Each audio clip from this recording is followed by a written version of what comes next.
Thank you all for being here, and thank you for inviting me to this panel. So I'd actually like to segue from Dr. Amin's discussion on Iran to Iran. But first I'd like to go ahead and, I'm big on anniversaries, except those in my own life. 2020 is certainly one that looms largely within the Middle East. It is 100th year anniversary for the Treaty of Sevres, which quite literally severed the Ottoman Empire into the constituent parts and essentially created the Middle East as we understand it as a manifestation of the Sykes-Picot Agreement that Dr. Stockton talked about. It's also 50 years this year marking the death of Gamal Abdel Nasser, who certainly had a very pivotal role in shaping the Middle East, and we are certainly with the legacy of that. Also happens to be the 50th anniversary of the Beatles breaking up, and the 40th anniversary of the U.S. release of The Clash's London Calling. So I will leave it up to you as to playing on your strengths, your passions, and your priorities. Having said that, when it comes to Iran today, I'm reminded of not only some of the epochal moments that Dr. Amin mentioned, but how it represents one of these countries that was embroiled in the great game. That being the destiny of Iran, shaped by the whims and the wants of other powers. Iran served as a buffer state between Russia and the burgeoning British presence in South Asia. We find that, like the Ottoman Empire, it was put into a position where it had to give concessions, the Treaty of Turcomanchai in 1828 being one of them. The tobacco protest, of course, launching, well, not 1,000 ships, but certainly 1,000 complaints and more. But then you also have, of course, the 1901 oil concession, which Muzaffar Ali Shah gave to William Darcy. Not the same Darcy from Pride and Prejudice. Had it been so, then I'm sure Elizabeth Bennet would have accepted his proposal much earlier. And in many ways, we see then the destiny of Iran shaped around, and this is unsurprising, oil. In 1901, we have then the genesis of what becomes known as the Anglo-Iranian Oil Corporation, based in Abadan, the port city.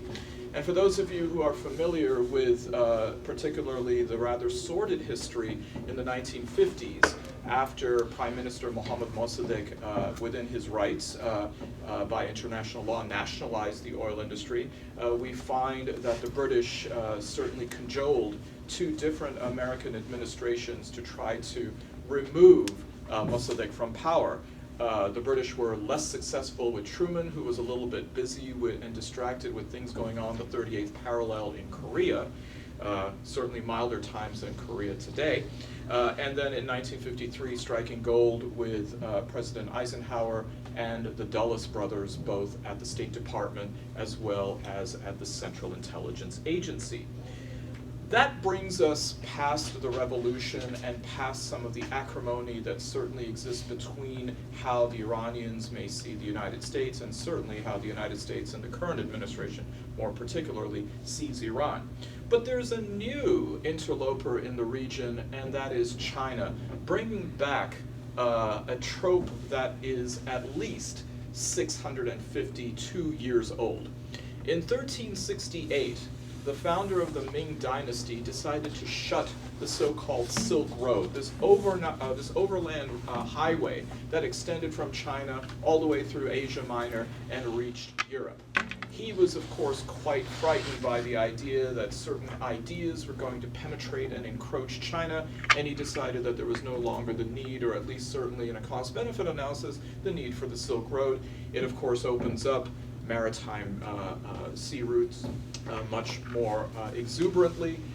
To paraphrase Jeff Goldblum from Jurassic Park, trade finds a way, and certainly we find then that it leads and unleashes to the kind of colonial and imperial enterprises that ensue from the 15th century onwards.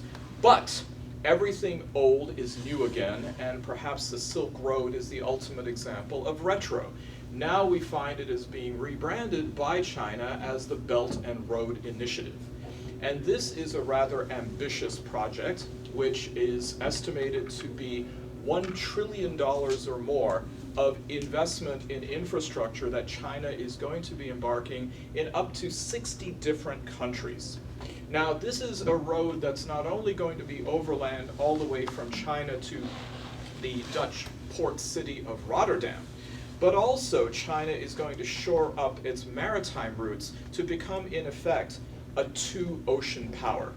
Part of the way that it is planning on doing this is with developing existing ports, expanding and digging deep water ports in places like Gwadar in Pakistan, but also creating a series of archipelagos, artificial islands or atolls, if you will, to form a string of pearls in its own parlance, going from the South China Sea all the way to the Horn of Africa.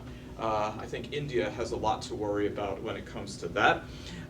And China is not going to be stopped, or it's not going to be inhibited by some of the machinations of the United States in the area. I think it's quite telling, as a matter of fact, that as the assassination of Qasem Soleimani was occurring, simultaneously the Iranians were conducting joint naval exercises with both China and with Russia. We find there's also, given the extent and the depth of the embargoes and the sanctions placed on Iran, China seems to be emboldened to, in its own rather furtive and perhaps nuanced way, circumventing the impact of how this will then affect its own relationship, both with Iran as well as with the United States. A $10 billion influx to Iran to help stabilize the economy is one example of this.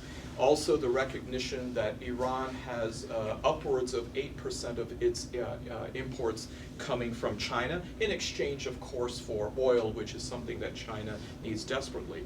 And this then provides an understanding about how, in many ways, geography is going to be at least as important as ideology and other forces. Because as you notice here, the Silk Road, or the BRI, will be going through Iran, and you see the level of penetration of the maritime routes to its southern border in the Persian Gulf.